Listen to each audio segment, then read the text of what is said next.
కాబట్టి వీళ్ళ ఆ ధన్యతనందరూ చేయడం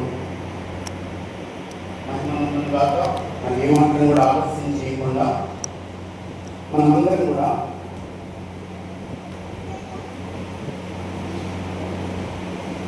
మార్కు సువార్త 1వ అధ్యాయం 35వ చరణాన్ని మనం తీసి చదువుకుందాం. మార్కు సువార్త 1వ అధ్యాయం 35వ చరణాన్ని మనం చదువుకుందాం. ఆయన పెద్దల కడనే లేచి ఇంకను చాలా చీకటి ఉండగానే బయలుదేరి అరణ్య ప్రదేశములకు వెళ్ళి అక్కడ ప్రార్థన చేయుచుండెను. సీమోనును అతనితో కూడా ఉన్నవారు ఆయనను వెతుకుతూ వెళ్ళి ఆయనను కనుగొని అందరూ నేను వెతుకుతున్నానని ఆయనతో చెప్పగా, ఆయన ఇతర సమీప గ్రామముల్లోనూ నేను ప్రకటించినట్లు వెలుదము రండి, ఇంటి నిమిత్తమే కదా నేను బయలుదేరి వచ్చిందని వారితో చెప్పాను. పరిశుద్ధుడా, మా ప్రేమ కలిగిన పరలోకపు తండ్రి, చదవైన వాక్యము నీవి తండ్రి. పరిశుద్ధాత్మదేవుడా, నిలబడుకున్న నాగానే ఆలోచించబోయే నీ దాసుని సంఘ బిడ్డలందరికీ నీవే అధ్యాపకుడు ఉంటాయి. నాయన ఈ మాటను ఆశీర్వదించి విరిచి మా అందరి ఆత్మలకు ఆహారంగా అర్థమయ్యే రీతిగా అధ్యాపకుడవై నీవే అందించమని ప్రార్థన చేస్తున్నాను. వాక్యమంతటి ద్వారా కేవలం నీ ఉన్నతమైన శ్రేష్ఠ నామానికే ఈ పగటి వేళ సమస్త మహిమ తెచ్చుకోమని యేసుని దివ్య నామమును బట్టి అడుగుతున్నాము తండ్రి, ఆమేన్.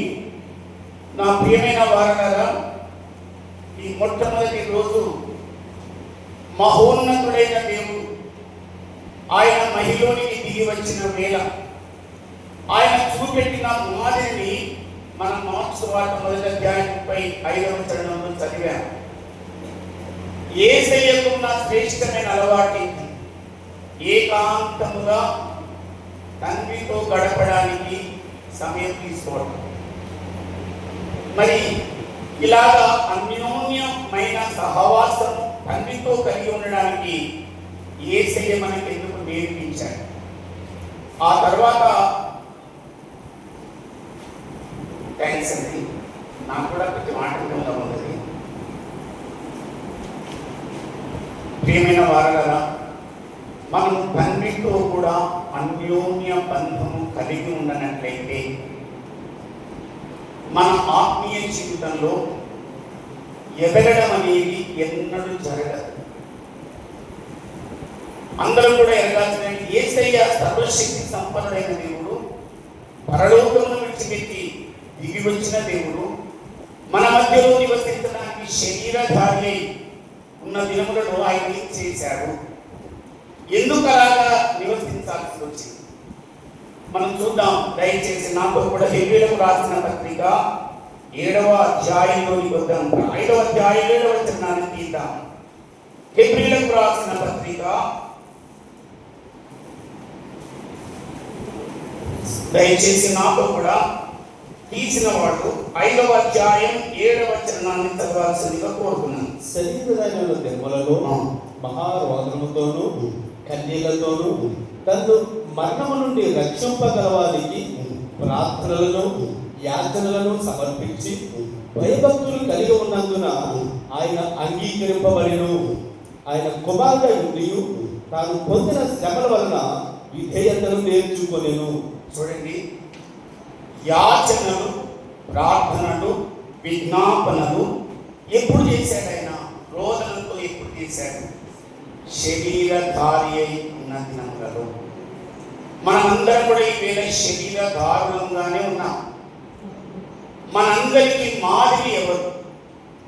ఎవరి అడుగు జాడల వెంబడి నడిస్తే మనం ఆయన చిత్తమునకు లోబడిన వారమై ఆయన పోలికలోనికి మారుతాం. ఆయనతో కూడా యుగయుగా ఉండబోయే రాజ్యంలో మనం ఎలాగా నిలవగలుగుతాం? వ్యక్తిగతంగా యేసయ్యకి ఎలాగా తండ్రితో అన్యోన్య బంధం ఉండిందో, శరీరధారిగా ఉన్నంత కాలమైన ఏం చేశాడు మనం చూస్తే మహారోగముతో తన్ను మరణం నుండి రక్షింపగల వారికి ప్రార్థనలను యాచనలను సమర్పించారు. భయభక్తులు కలిగి ఉన్నాడు. కుమారుడై ఉండి ఆ పనులు చేయాలనే అధికారం ఉంది కదా, మరి తండ్రికి ఎందుకంతగా ప్రార్థన చేయాలి, రోదన చేయాలి, యాచన చేయాలి? ఈరోజు మనమందరం కూడా ఎరగాల్సింది ఏంటంటే, యేసయ్య పరిచర్యలో ఏది ప్రారంభించాడో, ఎలాగ ఆయన తండ్రితో బంధం కలిగి ఉన్నాడో అలాగే మనం కూడా కలిగి ఉండకపోతే మనకు ఎదురయ్యే ఏ పరిస్థితినైనా ఛేదించజాలం, మనంతగా మనం ఏమి చెయ్యజాలం. నాకు కూడా దయచేసి ఇంకొక 2 లేఖనాలు చదివాక ప్రభు అడిగాడు. ఆయన వెంట పేతురు, యోహాను, యాకోబును ముగ్గురునే పెట్టేసుకుని వెళ్ళేవాడు. సంఘంలో ఉన్న వాళ్ళు కూడా మేమందరం కూడా లేమా, 9 మంది ఉన్నాం కదా, నిర్ణయించున్నాం కదా, ఆ ముగ్గురినే స్వార్థం ఎందుకు? ఆ పేతురును, ఆ యోహాను, ఆ యోహానుని ఎందుకు తీసుకెళ్ళి వెళ్ళాడని ఒక అనుమానం మనం కలుగుతుంది. నా ప్రియ సహోదరి సహోదరులారా, 2 చరణాలు చదివాక అసలు విషయంలో మనం వెళ్దాం. మార్కు సువార్త 6వ అధ్యాయం 4 నుండి 6 చరణాలు చదువుదాం. మార్కు సువార్త 6వ అధ్యాయం 4, 6 చరణాలు. అందుకు యేసు ప్రవక్త తన దేశంలోను తన బంధువులలోను తన ఇంటి వారిలోను తప్ప మరి ఎక్కడను గణహీనుడు కాదని చెప్పాను. అందువల్ల కొంతమంది రోగుల మీద చేతులుంచి వారిని స్వస్థపరచడం తప్ప మరి ఏ అద్భుతము ఆయన అక్కడ చేయజాలకపోయాను. అలాగే లూకా సువార్త 6వ అధ్యాయం 12వ చరణం చదువుదాం. లూకా సువార్త 6వ అధ్యాయం 12వ చరణం. ఆ దినములందు ఆయన ప్రార్థన చేయటకు కొండకు వెళ్ళి దేవుని ప్రార్థించుట యందు రాత్రి గడిపెను. ఉదయమైనప్పుడు ఆయన శిష్యులను పిలిచి వారిలో 12 మందిని ఏర్పరిచి వారికి అపోస్తలులు అని పేరు పెట్టెను. వీరెవరనగా ఆయన ఎవరికి చాలండి, యేసయ్య ఒక్కడే ప్రార్థన చేయకుండా ముగ్గురిని కూడా తన వెంట తీసుకుని వెళ్ళి ప్రార్థనా జీవితాన్ని నేర్పించాడు. ఆయన అడుగు జాడల వెంబడి ఆయన మాదిరి ప్రకారంగా ప్రస్తుతం ఉన్న ఈ భూమి మీద మనం ఏమి చేస్తే దేవుని యొక్క చిత్తం నెరవేరుతుంది, ఏ దానినైనా దేవుని ద్వారా జయించగలం. పాత నిబంధన కాలంలో, కొత్త నిబంధన కాలంలో రెండింటిని కూడా మనం దేవుడికి వేసుకొని ఈరోజు రేపు కూడా ధ్యానిద్దాం. ప్రియులారని ఒకటే అందరికీ పెడుతున్నాను, మీతో నీ తండ్రికి వ్యక్తిగత అనుబంధం, అన్యోన్య సంబంధం ఉందా? మొదటి ప్రశ్న. ఉజ్జీవ సభలో రెక్కలేస్తూ మనం ఉజ్జీవాన్ని అనుభవించడానికి అవతారాడుతాను. కానీ ప్రధానంగా ఒక్కొక్క ఆత్మీయ కుమారుడికి కుమార్తెకు నిలబడుకున్న దేవుని దాసుని నిలబడుతున్న నాకు కూడా ఆయనతో కనుక సాన్నిహిత్య సంబంధం కనుక లేకపోతే ఏది కూడా సాధించలేదు. పేతురు, యోహాను, యాకోబు ముగ్గురు కూడా యేసయ్యతో వెళ్ళిన తర్వాత ప్రభు అన్నాడు, ఆ రాత్రి వేదంత దూరంలో వెళ్ళి మీరు ఇక్కడ ఉండి శోధనలో పడకుండా ఇంత మీకేమన్నాడు, ప్రార్థన చేయమన్నాడు. చేశారండి. ప్రభుతో ఉండి, ప్రభు శిష్యరికంలో ఉండి 3.5 సంవత్సరాల కాలం వరకు ఆయనతో కూడా మరి అపోస్తులని పిలవడానికి అర్హత కలిగిన వాళ్ళు అమాంతంగా పడిపోయారు. ప్రార్థనలో గడపలేకపోయారు. నిద్ర వాళ్ళని ఆవరించి ఆనందించి ప్రభు మళ్ళీ మనము కూడా ప్రార్థన చేయకపోతే సతికిల పెడతాం. వ్యక్తిగతంగా ప్రభుతో మన అనుబంధం పెరగదు, మనలోనికి అభిషేకం రాదు, మనకు ఎదురయ్యే ఏ సమస్య మీదైనా ఛేదించగలిగిన ఆ అభిషేకం రాదు. అందుకని నా పిల్లల పాత నిబంధన కాలంలో వారికి ఎన్నికలు కాదు, ఒకటిగా అనన్య, అజర్య, మిషాయేలు, దానియేలు వారి జీవితంలో అలవర్చుకున్నది. వాళ్ళు ఉన్నది పరాయి దేశంలో, పరాయి ప్రభుత్వం కింద, పరాయి రాజు పాలన దాసుగా ఉన్నారు. ఆయన ఒక శాసనం చేశాడు. ఇప్పుడు కూడా మనం ఇక్కడ ఉన్న వాళ్ళందరం కూడా వెబ్బేలెత్తిపోతున్నాం. నా ప్రియమైన వాళ్ళ కేంద్రంలో రాజకీయ పరంగా చూసుకుంటే న్యాయ చట్టాన్ని వాళ్ళ చేతిలోకి తీసుకున్నారు. ఆ తర్వాత పోలీస్ వ్యవస్థను వాళ్ళ చేతిలోకి తీసుకున్నారు.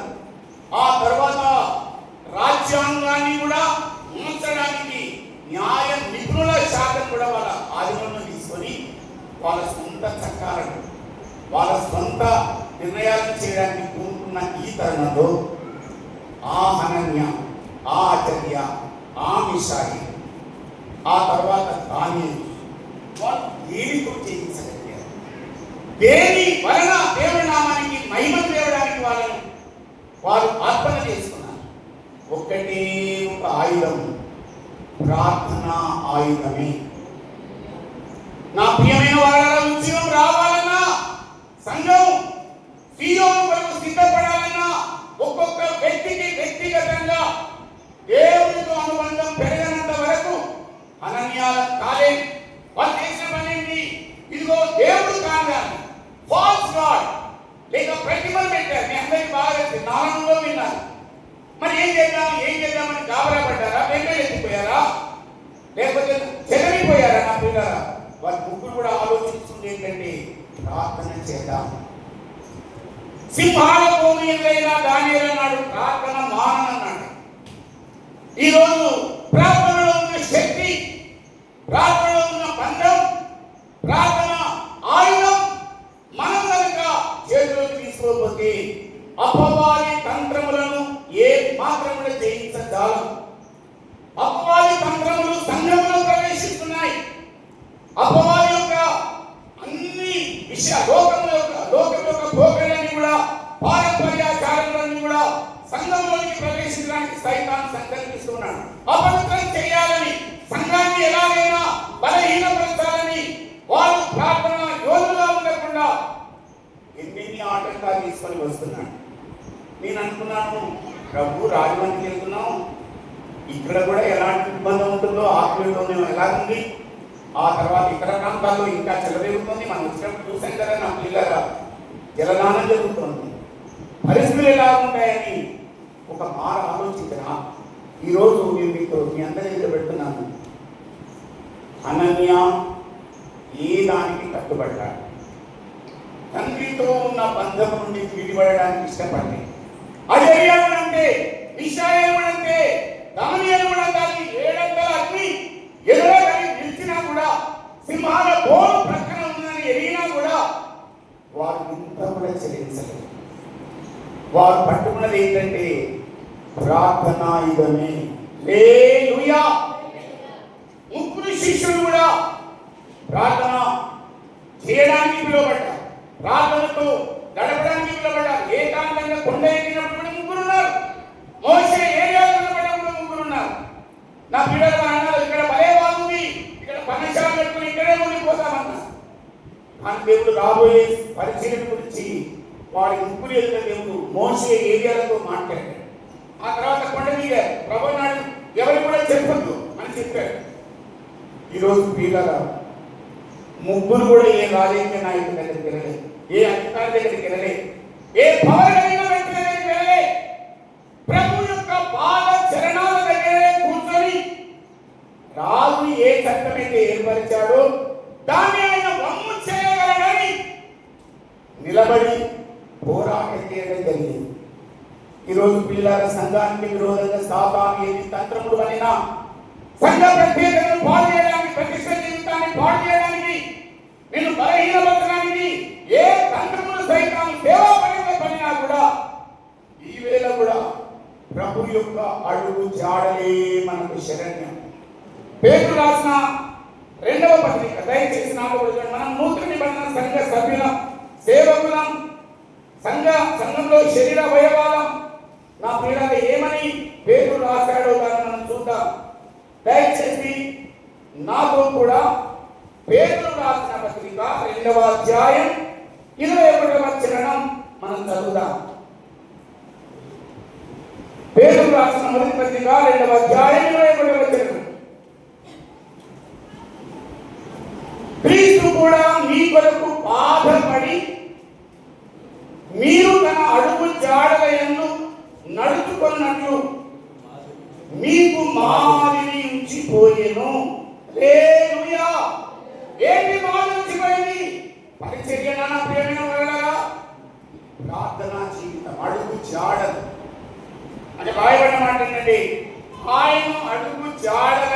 మరి ఈనాడు కూడా ఆ జాడ మనం విలువకూడదు. ఏది ఏమైనా సాతాను ఏది ఎదురు తెచ్చినా కూడా రాజ్యములను కంపింప చేయగలిగిన ఆనాటి అనన్యాదేవుడు దానియేలు దేవుడు నేడు కూడా మన మధ్యలో సజీవుడై ఉన్నాడు. ఆయన ఏదైనా చేయగలరు. ఈ ముగ్గురు కూడా ఏమనుకున్నారు, మనం ఎక్కడికి వెళ్ళాల్సిన అవసరం లేదు, ఎవరి సిఫారసు అవసరం లేదు, ఎవరి మీద ఆధారపడాల్సిన లేదు. మనం పిలిచి గొర్రె పిల్ల రక్తం ద్వారా ఆయన స్వకీయ జనాంగంలో చేర్చుకున్న ఆ దేవుని సన్నిధిలోనే మొర్ర పెడదామని ముగ్గురు కూడా ఏకీభవించారు. ఈవేళ ప్రియులారా, ఇద్దరు లేక ముగ్గురు ఏకీభవించి నా సన్నిధిలో ఏది అడిగినా కూడా మీరు దాన్ని నిశ్చయంగా చేశారు. నా దేవుడు సజీవుడై ఉన్నాడు. హల్లెలూయా. ఎక్కువ మంది అవసరం లేదు. దేవునికి ఇద్దరు లేక ముగ్గురు లేక ఆఖరిగా ఒక్కరైనా చాలు. చట్టాలను సైతం తిరగా రాయలిన శక్తి దేవుడిస్తాడు. సింహాసనాన్ని తలకిందులు చేసే శక్తి దేవుడిస్తాడు. చట్టాలను ఏ మాత్రం కూడా పని చేయకుండా చేయగలిగిన దేవుడు మన మధ్యలో ఉన్నాడు. నా ప్రియమైన వారలారా, ఈ రోజు నేను మీ అందరికీ పెడుతున్నాను. దేవుని యొక్క సువార్తకు వ్యతిరేకంగా ప్రభుత్వం కానీ అధికారులు కానీ న్యాయాధిపతులు కానీ కూర్చొని దేవుని యొక్క సువార్తను ఎలాగైనా నియంత్రించాలి, దానికి అడ్డు వేయాలి. నా ప్రియమైన వాళ్ళు యేసయ్య ఏం చెప్పాడు? పోయేటప్పుడు 12 మంది అపోస్తలులను చేశాడు. ఆయన ఒలివ కొండ నుండి ఆరోహణ అందరూ చూస్తుండగా గలిలయ మనుషులు కూడా విభ్రాంతి నుంచి చూస్తుండగా ఏమన్నాడు? ఇదిగో ఇప్పుడు నాకు భూలోకంలోను పరలోకంలోను సర్వాధికారం ఇవ్వబడింది కనుక మీరు వెళ్ళండి. ఎక్కడికి వెళ్ళాలి? భూదిగంతముల వరకు వెళ్ళాలి. ఆ తర్వాత అందరికీ సువార్తను ప్రకటించండి. నా ప్రియులారా, మనకి ఇవ్వబడ్డ కమిషన్ లేక దేవుడు సర్వాధికారైన దేవుడు ఇచ్చిన పనికి సర్వ దిగంతముల వరకు మనం వెళ్ళాల్సింది. ఎలాగెళ్ళాలి? ప్రార్థనాయుధముతో. హల్లెలూయా. ప్రతి పరిస్థితిని ప్రభువైన యేసుక్రీస్తు ఎలాగైతే ప్రతిఘటించాడో, ఎలాగ ఎదిరించాడో, ఆయన శిష్యులైన వాళ్ళు ఎదిరించారో, చెరసాల వాళ్ళని ఏం చేయలేకపోయాయి, పేతురు ఉన్న చెరసాల ఏం చేయలేకపోయాయి, పౌలు ఉన్న సీల ఉన్న చెరసాల ఏం చేయలేకపోయింది, చట్టం ఏం చేయలేకపోయింది, అధికారం ఏం చేయలేకపోయింది, ప్రభుత్వం యొక్క దర్పం ఏమీ కూడా పనిచేయలేకపోయింది. ఎలాగైనా పిల్లల వ్యక్తిగతంగా యేసుతో సంబంధం కలిగి ఉన్న కారణం చేత ఈ వేళ కూడా అంతే. నా పిల్లల మనం ఉదయకాల ప్రథమ సభలో కూర్చున్నాం. ప్రారంభంగా మనం నేర్చుకోవాల్సింది ఏంటంటే, నా ప్రభుతో నాకు వ్యక్తిగతంగా ఆయన అడుగు జాడలను అనుసరించి ఆత్మీయ జీవితంగా.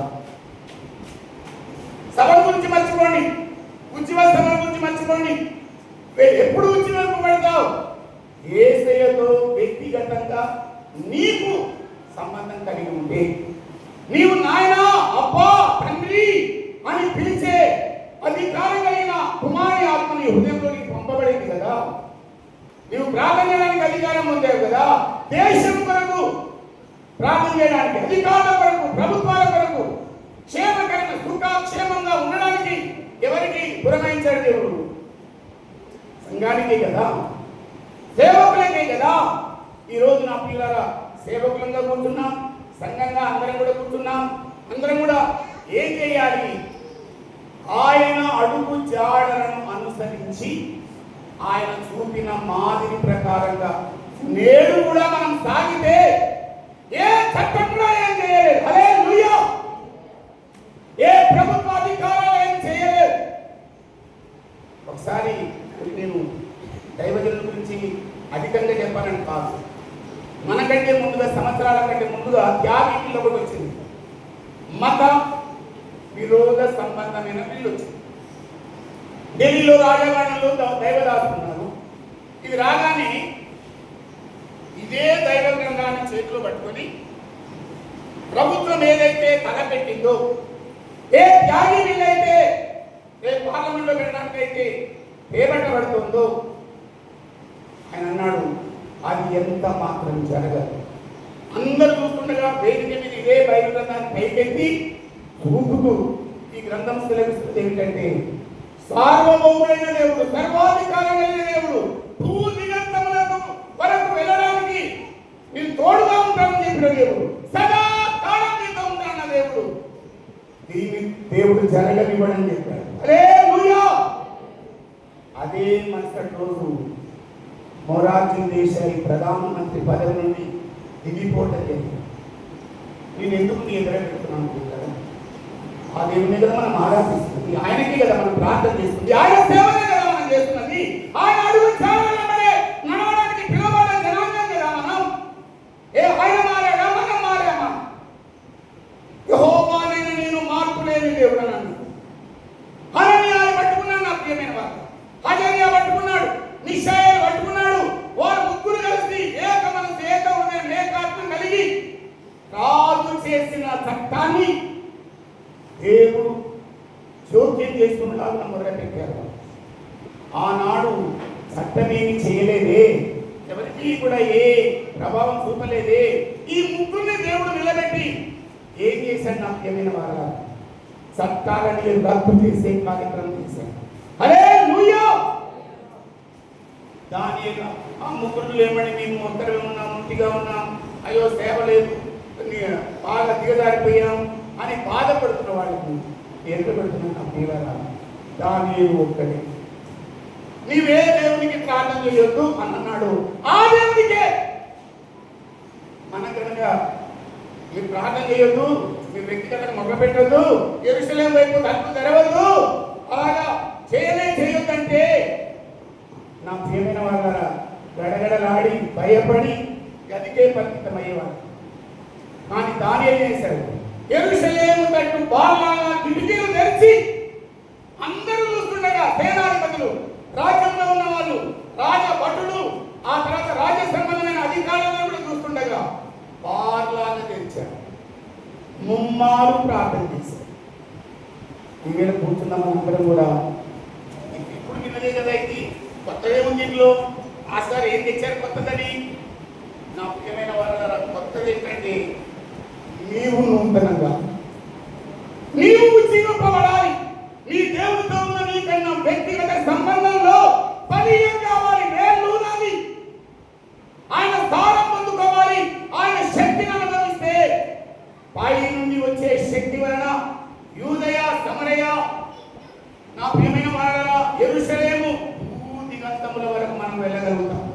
ఆఖరి గడియలివి, చివరి కాలంలో మనం ఉన్నాం. కృపా కాలం యొక్క ఆఖరి దినాల్లో ఉన్నాం. ఆనాడు ఉన్న ఆశ్చర్య శక్తి అయిన దేవుడే ఈనాడు కూడా తన కార్యములను రాజమండ్రిలో కాకుండా నిజామాబాద్లో కానీ, ఎక్కడెక్కడ సంఘంలో, రంపచోడవరంలో కానీ, నా ప్రియమైన గుంటూరులో కానీ, విజయవాడలో కానీ ఎక్కడైనా జరిపించగలడాయి.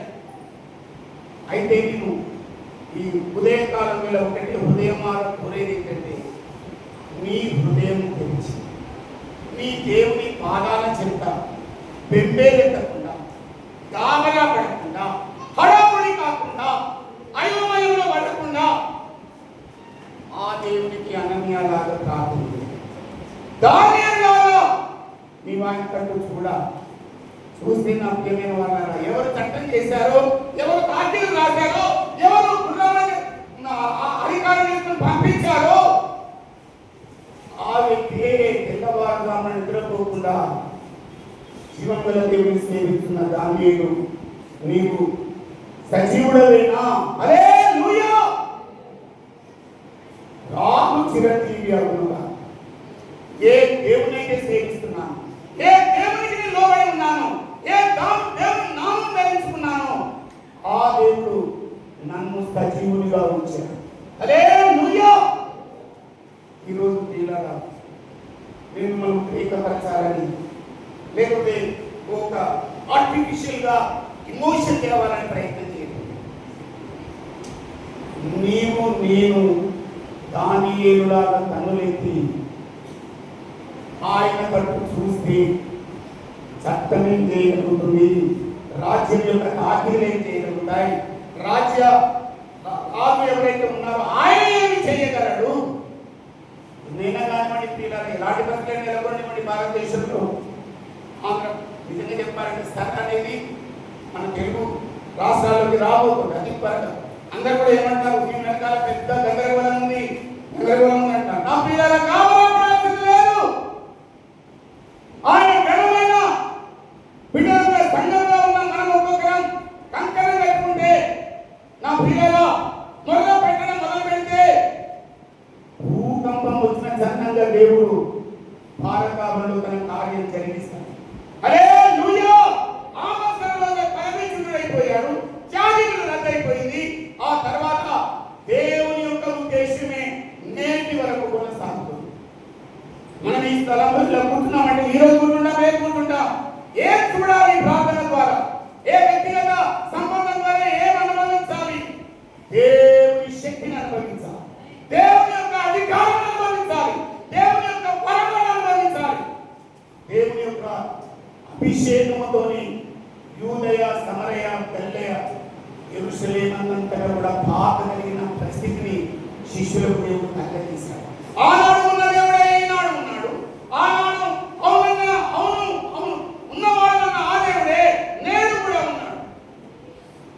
నా ప్రియమైన ఆయన మారలేదు. I am and I am. నేను ఉన్నవాడను, నేను అనువాడను, ఆమె అనువాడు. కానీ నీవు నేను చేయాల్సింది తీరాలి. ముగ్గురు కూడా యేసయ్య వెంట ప్రార్థన చేయడానికి వెళ్ళారు, కానీ ప్రార్థన చేయలేదు. ప్రభు పురమాయించినా కూడా, ప్రభు ఆజ్ఞాపించినా కూడా ఆయనకు మళ్ళీ ప్రార్థన కానీ విజ్ఞాపన కానీ యాచనలు కానీ చేయలేరు వాళ్ళు. ప్రభు అన్నాడు, గడియ కూడా నా కోసం వెలుగుగా ఉండలేదా? ఇక్కడ కూర్చున్న అందరం కూడా రాత్రి ఈ ప్రయాణించి వస్తే ఆరేసి ఇద్దరికి ఒకటేసి. నా పిల్లల ఒంట్లో సత్వం ఉండదు, నిద్ర లేకపోతే ఇంకా నీరసం ఉంటుంది. కానీ ఈరోజు మీకు చెబుతున్నాను, మనకు ఏ శరీరం అయితే అమర్చబడిందో ఆ అమర్చబడిన శరీరం ఎలాంటి మీరు చూడండి. హెబ్రీయులకు రాసిన పత్రిక 10వ అధ్యాయం 5వ చరణం అందరం కూడా తీద్దాం, చదువుదాం. అపోస్తలుడైన పౌలు గారు, నా ప్రియమైన వారులారా, ఏం పలికాడు? కాబట్టి ఆయన 10:5 కాబట్టి ఆయన ఈ లోకమును ప్రవేశించినప్పుడు ఇలాగ చెబుతున్నాను, బలియు అర్పణీయులు కోరలేదు గాని నాకు ఒక శరీరమును అమర్చింది, పూర్ణ హోమములను పాప పరిహారాంగ బలులను నీకు ఇష్టమైనవి కాదు. అప్పుడు నేను గ్రంథపు చుట్టలో నన్ను కూర్చి రాయబడిన ప్రకారము, దేవా నీ చిత్తము నెరవేర్చుటకు ఇదిగో నేను వచ్చున్నానంటే. హల్లెలూయా! ఈ శరీరం అమర్చిన ఈ సంఘ పిల్లరా, ఈ శరీరం అమర్చిన దేవునికి ఏం చేయాలి?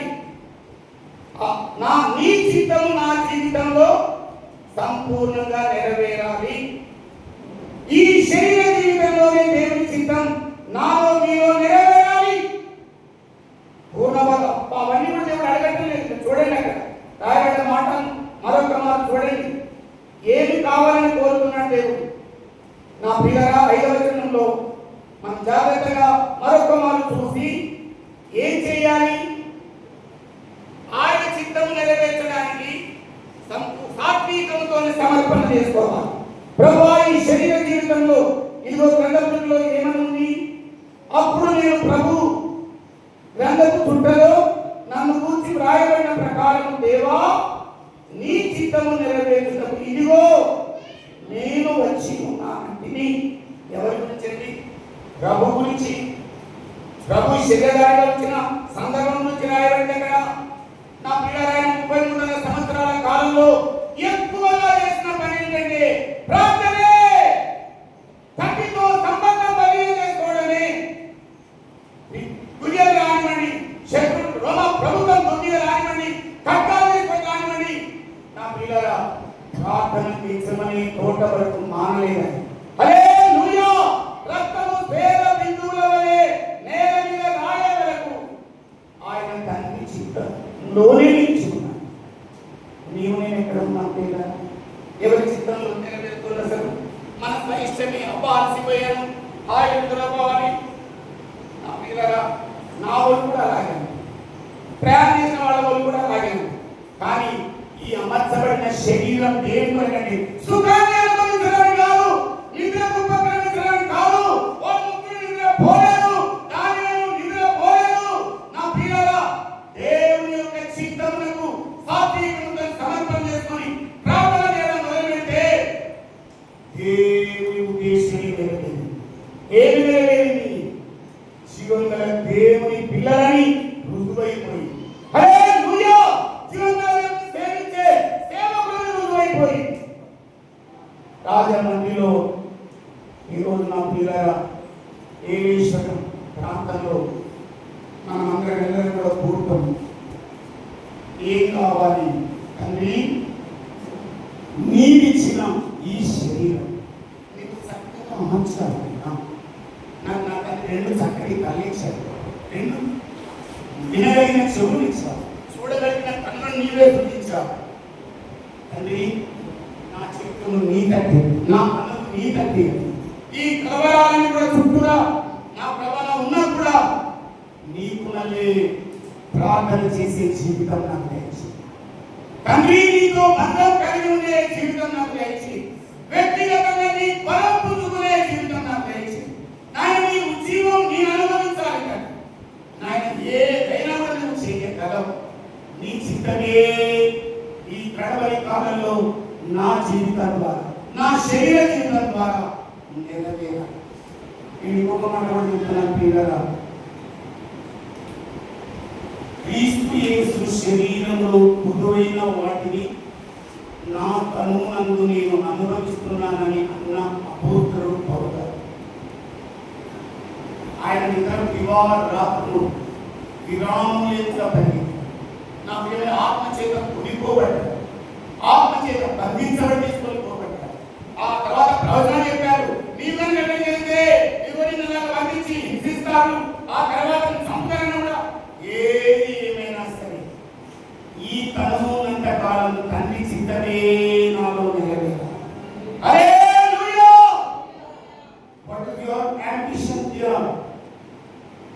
యూత్, యవనస్తులారా, ఆ యవనం చూడండి. ఆ యవనే కదా వాడు, వాళ్ళ బుద్ధులు కాదు కదా. రాజ్యానికే సవాలు ఇస్తారే, చట్టానికే చుట్టాలు అప్పుడు నిలబడ్డారే, చుట్టూరా భయాలు ఆవరించినా కూడా తండ్రితో బంధం కలిగి ఉండి నా దేవుని సైన్యంలో కలిగిన దేవునికి, సర్వశక్తి కలిగిన దేవునికి, సామర్థ్యం కలిగిన దేవునికి, చేయగలిగిన దేవునికి నేను మొదలు పెడతాను అనుకున్నాను తప్ప వాడు ఎన్నడూ కూడా పెరిగేది పోలేదు. యవనస్తులారా, మనకేముంది? మంచి అమ్మాయిని చేసుకోవాలి, మంచి ఐటీ స్టూడెంట్ చేసుకోవాలి, మంచి ఆరోగ్యం చేసుకోవాలి, నాకు నచ్చిన అమ్మాయి చేసుకోవాలి, అలాగే అమ్మాయి కూడా అలాగే చేసుకోవాలనుకున్నా. నా పిల్లల అన్ని చిత్తం ఏంటి? God's design your life. ఆయన అంబిషన్ ఏంటి? ఆయన చిత్తం ఏంటి? ఈ తనువు శరీరాన్ని అమర్చిన తండ్రి సన్నిధిలో పరీక్ష తీసుకోవాలి. ప్రభువా, నీవు నాకు ఒక శరీరం అమర్చింది. ఏకైక కుమారుడైన యేసు ప్రభు పట్టిన మాట. ఈరోజు నా పిల్లల తన ఏకైక ఒకగానొక కుమారుడైన మనకు ఇవ్వడానికి వెనుదీయని తండ్రి మనకు ఇంకా ఏమి చెయ్యగలడు? ఆయన అడుగు జాడలను అనుసరించి ఆయన మాదిరి చొప్పున తండ్రి ఇదిగో నా తమ్ముడు, నీ చిత్తమే నాలో నెరవేరాలి. పరిశుద్ధమైన, పరిపూర్ణమైన, సంపూర్ణమైన నీ చిత్తమేలో నీ సంఘం యొక్క నెరవేరాలి. నాయన, దాని కొరకు నన్ను నేను నీకు మళ్ళీ సమర్పణ చేస్తాను. ప్రభా, నీకు ఏం కోరడం లేదు కదా. నా పిల్లలకి చూడండి, 10:5 ప్రభు గురించి పలికిన మాటలో రాయబడిన మాట మరలా ఒకసారి తిరిగి చదువుదాం మనం. చూడండి, 10:5. కాబట్టి ఆయన మరియు ఈ లోకమందు ప్రవేశించినప్పుడు ఇలాగూ చెప్పుతున్నాడు, మరియు అర్పణను నీవు కోరలేదు గాని నాకు ఒక శరీరమును అమర్చితివి, పూర్ణ హోమములను పాప పరిహారార్థ బలులను నీకు ఇష్టమైనవి కావు.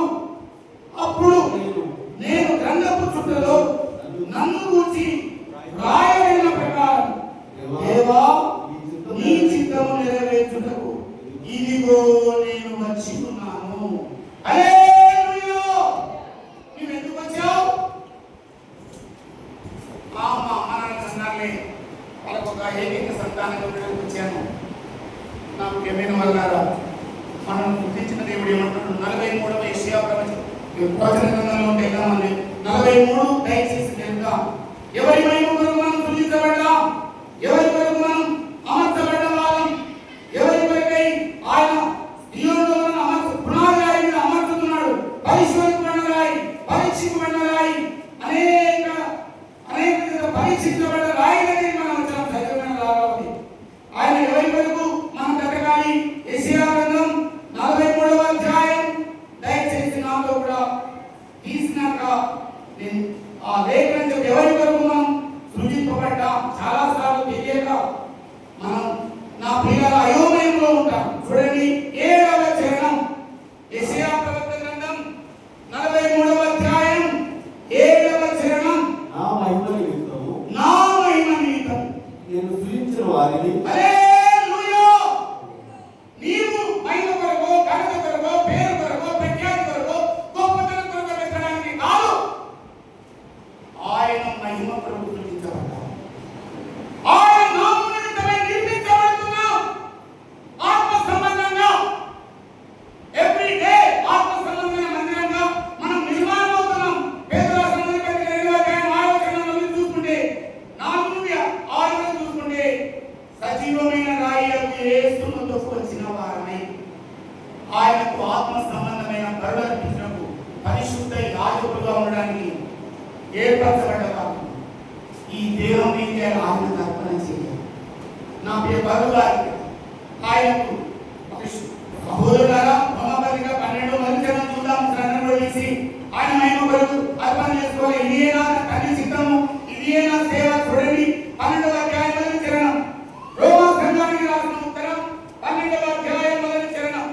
కాబట్టి సహోదరులారా పరిశుద్ధమును దేవునికి అనుకూలమును సజీవమైన యాగముగా మీ శరీరములను ఆయనకు సమర్పించుకోండి.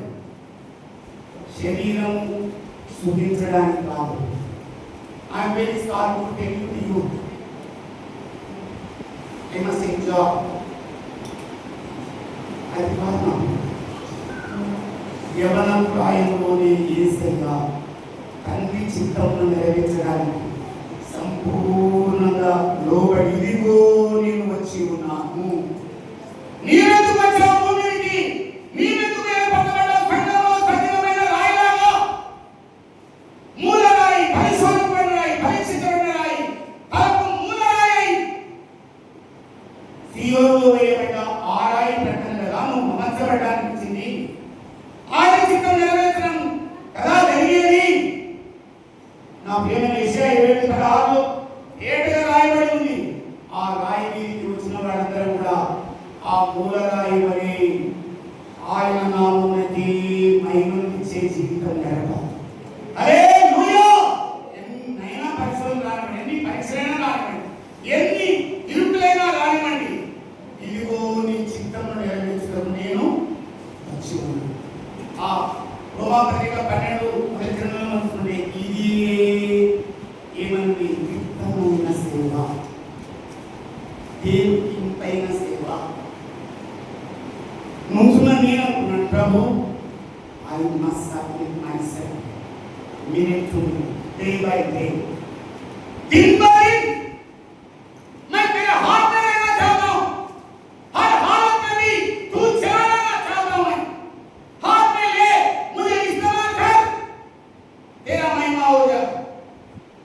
నీ మహిమ కొరకే నేను బ్రతక, నీ మహిమ కొరకే నేను వచ్చి ఉన్నా, నీ మహిమ కొరకే నేను సంఘంలో చేరున్నా, నీ మహిమాన్వితమైన సేవలో నేను పాలిభాగస్తులయ్యా, పాలిభాగస్తురాలయ్యా. నీ చిత్తమే నెరవేరాలయ్యా. హల్లెలూయా. నీ సబ్మిషన్ అలా ఉంటే, నీ సమర్పణ అలా ఉంటే, నీ గంట ఎక్కడం కాదు, నీ గొప్పతనం ఎక్కడం కాదు, నీ సొంత మహిమ ఎక్కడం కాదు. మనం ఆజ్ఞాపించారు.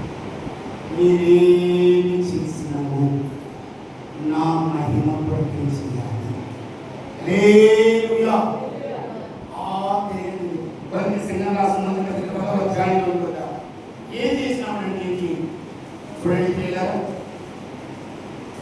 కొన్ని సంఘానికి రాసిన మొదటి పత్రిక 10వ అధ్యాయం 30వ వచనం అనుకుంటాను. తొందరగా తీద్దాం. కాబట్టి మీరు భోజనం చేసిన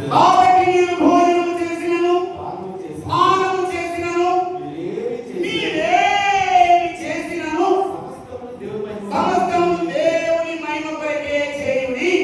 హల్లెలూయా. If you bless, it has to glorify only the Lord. మన డ్రెస్ ఎలా ఉంటుంది? మన భోజనం ఎలా ఉంటుంది? మన పానం ఎలా ఉంటుంది? నేను అడుగుతున్నాను. పిల్లగా ముగ్గురు వెళ్ళారు కదా, జ్ఞానం కదా, వివేకం కలిగిన వారు కదా, మంచి రాజనీతిలో జరిగిన వారు కదా. వారు భోజనం విషయంలో పరీక్ష వచ్చేవారికి అననీయ, అజర్య, మిషాయిలు ఏమన్నారు? మనకలే భోజనం దొరికింది బాబు, బిర్యానీ దొరికింది బాబు, ఎక్కడని ఆలయాలు దొరికాయి, అన్ని ఫ్రూట్స్ దొరికాయి, ఇక సలాడ్స్ అంటే ఎక్కలేనని వచ్చాయి. ఎంజాయ్ అన్నారు. నాకు ఏమేమో అంటారు. నీ మీద రాజభవనం కుంకుమలాడితే ఈ ముక్కే రావుతుంది, మరి మీ ఆశనే లాక్కొని పోతుంది. ఇలాగా వాళ్ళన్నారు हम खाएंगे साथ का, मैं सवाल कर रहे हम नहीं छूएंगे, हम नहीं खाएंगे, तेरा पेट में जो भी अच्छा भोजन है हम नहीं छूएंगे. మనమైతే చూడాలి, రుచి చూడాలి, అక్కాలి, తినాలి.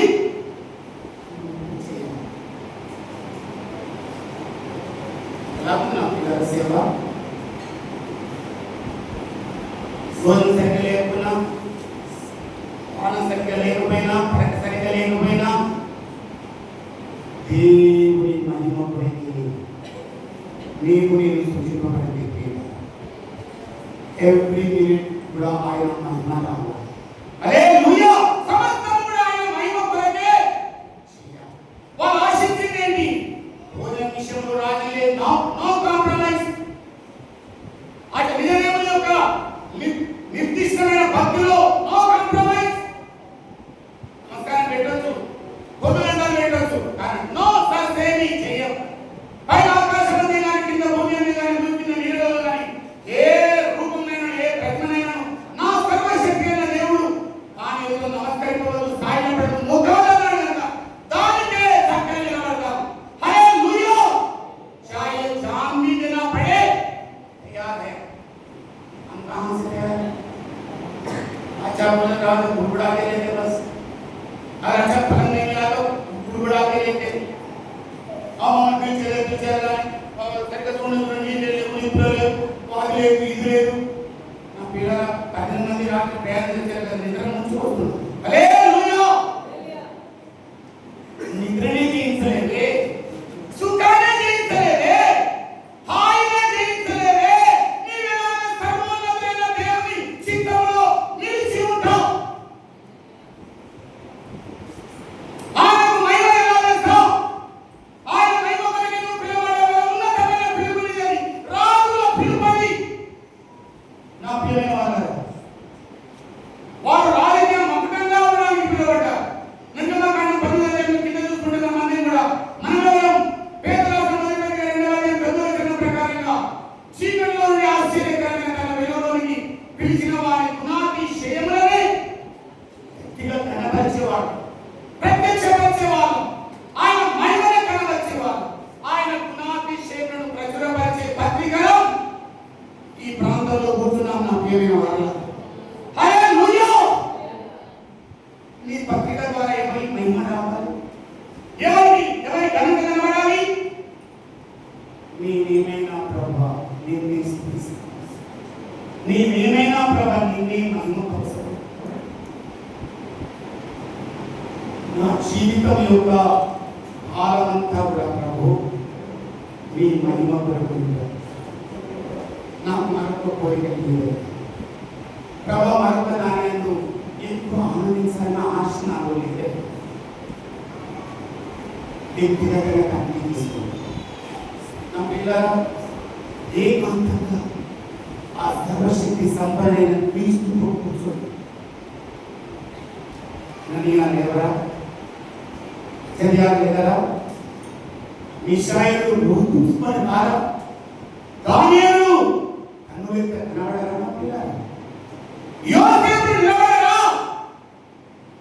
I'm not emotional. I'm keeping the నిజమైన నికాసైన వాక్యాన్ని ఎదురుపెడుతున్నాను. మనం ఎవరిలో సృజించబడ్డాం పిల్లరా? నా మహిమ నిమిత్తం నేను సృజించిన నా జనులను నిర్మాణమవుతున్నా మనం కింది మాటండి, నేను నిర్మించిన నా ప్రజలు. యాకోబుని సృజించాను, ఇశ్రాయేలును నిర్మాణం చేస్తున్నాను. మనం ఎవరికి వారి కంటే ఉన్నతమైన పిలుపునందుకున్నవారు. ఇశ్రాయేలు కంటే కూడా ఉన్నతమైన, దానియేలు కంటే కూడా ఉన్నతమైన, దావీదు కంటే ఉన్నతమైన పిలుపు, అబ్రహాం కంటే ఉన్నతమైన పిలుపు, ఇస్సాకు యాకోబు కంటే ఉన్నతమైన పిలుపు. వాళ్ళందరూ కూడా ఆవరణంలో ఉండేవారు, మన్యములోన ప్రవేశించేవారు. వారి కంటే ఎక్కువ మహిమను ఎవరు దేవుడితో దేవాలయం ఆలోచిస్తారు. ఎవరి మహిమ మనలో కనబడాలి. నాలో మీలో యేసు క్రీస్తు నివసించుచున్నాడని రుజువు కావాలి. ఆయన మాదిరిగా ఉన్న మనిషిని బయట కనబడాలి. ఆయన అడుగు జాడల వెంబడి ఈ వేళ నడవడానికి సమర్థం చేసుకోవాలి. వీళ్ళని ఎక్కువగా తొలగించాలి. వ్యక్తిగతంగా నీకు క్రీస్తుతో ఉన్న అనుబంధం ఎలా ఉంది? ప్రార్థనా జీవితం ఎలా ఉంది? ఆయనతో సంభాషించి ఆయన వల్ల ధైర్యం ఉన్న సందర్భాలు ఏమి ఉన్నాయి? అలాంటి పరిస్థితి కదా మన ఎదురు ఉన్నది. ఇప్పుడు చట్టాలు ఎవరికి చుట్టాలని అంటున్నారు కదా. నా ప్రియమైన వాళ్ళ ఆనాటి కంటే మీరు రెట్టింపు కార్యాలు చేయడానికి ఆయన సింహాసనాసీనుడై ఉన్నారు. హల్లెలూయా! మనం చూసి ఏమన్నాలి? Living God church. ఎట్లా దేవుడు రాజు రాజ్య ప్రజలు రాజ్య ఆ సహవాసంలో ఉన్న బిడ్డవైతే, ఆ రాజ్య సంబంధివైతే, ఆ రాజ్య నియమాలను పాటించే బిడ్డవైతే వారి కంటే ఎక్కువ చట్టాలు, వారి కంటే ఎక్కువ ఆజ్ఞలు, వారి కంటే విధులను ఎక్కువగా ఆచరించే వాళ్ళంగా, శాస్త్రాలను శిరసావహించే వాళ్ళంగా మనం ఎదుర్కొనడం లేదు. 10 ఆజ్ఞలు కాదు, 613 ఉన్నాయి. ఆయన ధర్మశాస్త్రం యథార్థమే, ఆయన శాస్త్రము న్యాయమైనది, కేవలం న్యాయమైనది. ఆయన విధులు అమోఘమైనది. ఆయన నేడు కూడా ఏకరీతిగా ఉండదు. నిన్న వారితో ఉన్న దేవుడి నేడు మనతో ఉన్నాడు, రేపు కూడా మనతో ఉండబోతున్నాడు. హల్లెలూయా! రాబోయే రాజ్య సంబంధాల మనమే, రాబోయే పరిపాలన నిలిచేది మనమే. నా ప్రియ సహోదరి సహోదరులారా, దేవుడు ఇచ్చిన శాస్త్రం ఎంత నికాసే, ఆయన చట్టం ఎంత శ్రేష్ఠి, ఆయన సన్నిధిని, ఆయన కృప కొరకే వేడుకున్న వారిని దేవుడు వారి కంటే అధికంగా వాడుకుంటాడు. దేవుడు దాసులను వాడుకుంటాడు, దేవుడు సంఘటనను వాడుకుంటాడు. నా పిల్లలని మీ అందరికీ ఒకటే చిన్న మాట ఎదురు పెడుతున్నాను. దేవుడు చాలా సరళ సత్యోపదేశం, సత్యమైన ఉపదేశం, నీకాసైన ఉపదేశం, స్ఫటికమైన ఉపదేశం మనమే పట్టుకున్నామని ఒక తీరా. మనం అనేది నేనే ఉన్నాం, సత్యం కూడా నేనే ఉన్నాం. మన లీకారాలు చూస్తే భూకరించడం చూస్తే భయం వస్తుంది. ఆ సత్యం ప్రకటిస్తున్న పేరుగా తీసుకుని కండీకరణలో సంఘం ఏం తీసుకుంటే కదా మన స్థానిక వేరే దగ్గరికి వెళ్దామా, మన కార్పొరేటర్ దగ్గరికి వెళ్దామా? అలాగే చేశారు. వాళ్ళ ప్రియమైన వాళ్ళు కదా.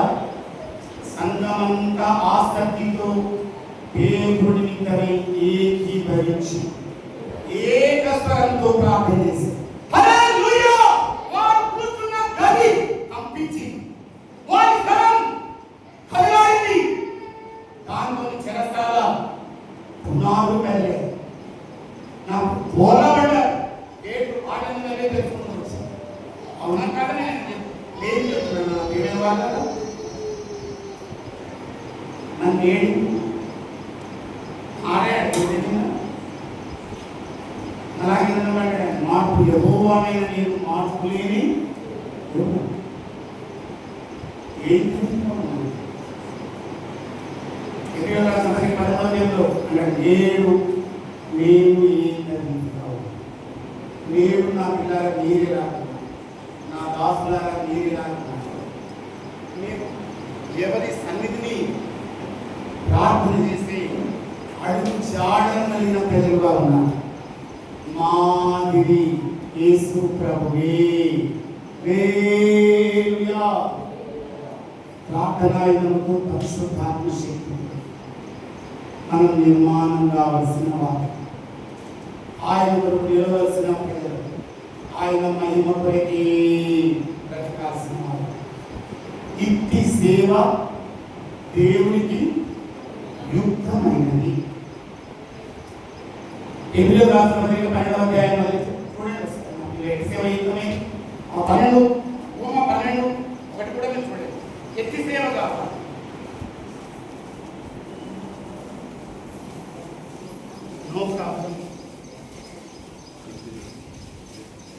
రోమా 12:1 తీయండి. ఇంకా తేటగా స్పష్టంగా చదవడానికి వినడానికి వీలవుతుంది. ఏం కాదు, పవర్ లేకపోయిన బాధ. కాబట్టి సహోదరులారా పరిశుద్ధమును దేవునికి అనుకూలమును సజీవమైన యాగం మీ శరీరములను ఆయనకు సమర్పించుకున్నాడు. దేవుని వాత్సల్యమును బట్టి మిమ్మును బ్రతిమాలుతున్నాను. ఇట్టి సేవ మీకు యుక్తమైనది. ఇట్టి సేవ, ఈ రకమైన సేవ సమర్పణ ఉండదు, పరిశుద్ధత ఉండదు, దేవుని మహిమను వెదికే జీవనం ఉండదు. ఇలాంటి సేవ దేవునికి యుక్తమైనది. నేనైనా, నా జత పనివారైనా, నా సహోదరులైనా ఇట్టి సేవలో నిమగ్నమై ఉన్నవారు నన్ను కనుక్కొని దీనునే చెబుతున్నాను. ఆయన మహిమ కనబడాలి. ఆయన మహిమ ఏలేశ్వరుడు కనబడాలి. ఆయన మహిమ రాజమండ్రంతా కూడా మహారాజు యొక్క జయధ్వనితో మారుమోగా ఇశ్రాయేలు ఎదుట జయధ్వని ఉండిందే. ఆయన ఏకైక కుమారుని రక్తం ద్వారా విమోచింపడిన ఆయన రక్త సంబంధికులమైన మన మధ్యలో ఆయన జెండా ఇంకా ఎంతగా ధ్వనించాలి. నా ప్రియమైన వారు, రకరకాల జెండాలు చేస్తున్నారు. ఆయన జెండా ఎన్నడూ కూడా రెపరెపలాడే జెండా. హల్లెలూయా. సమర్పణ చేసుకున్నాం. ప్రభు, నేను ఆ రకమైన సంఘ బిడ్డగా బ్రతకడానికి, ఆ సంఘ దాసునిగా ఉండడానికి ఇట్టి సేవ అలనాడు జరిగింది. నాయన ముగ్గురు చేత నాయన కంపింపజేసింది, ఒక్కరి చేత సింహాసనాన్ని కంపింపజేసిన దేవుడు, జీవముల దేవుని బిడ్డలని నోరార పలికించిన దేవుడు. ఆయన చనిపోయిన వేళ లాంజినస్ అన్నాడు. Is the son of God. ఏమన్నాడు ఆయన? శతాధిపతి, ఇతడు నిజముగా దేవుని కుమారుడు. హల్లెలూయా. ఆఖరిగా గొల్గొతా కొండ మీద జయధ్వని ఏం మోగిందంటే ఈయన నిజముగా దేవుని కుమారుడు. నీవా కుమారుడు రాజ్యంలో ఉన్నాడు. కొలస్సీ 1:13 ప్రకారంగా ఆయన ఏం చేశాడు? నా ప్రియమైన వారలారా, నిన్ను రాజ్య నివాసులుగా చేశాడు. ఆయన రాజ్య నియమాలను మనం బ్రతకాలి. ఆయన మహిమ కొరకే మన అర్పణ ఉండాలి. మనం భోజనం చేసినా, పానం చేసినా సమస్తమును కూడా ఆయన మహిమ కొరకే చేయాలి. అందరం కూడా మోకరించుదాం, వ్యక్తిగతంగా సమర్పణ చేస్తాం. నా సమర్పణ నాది. Today I am going submit myself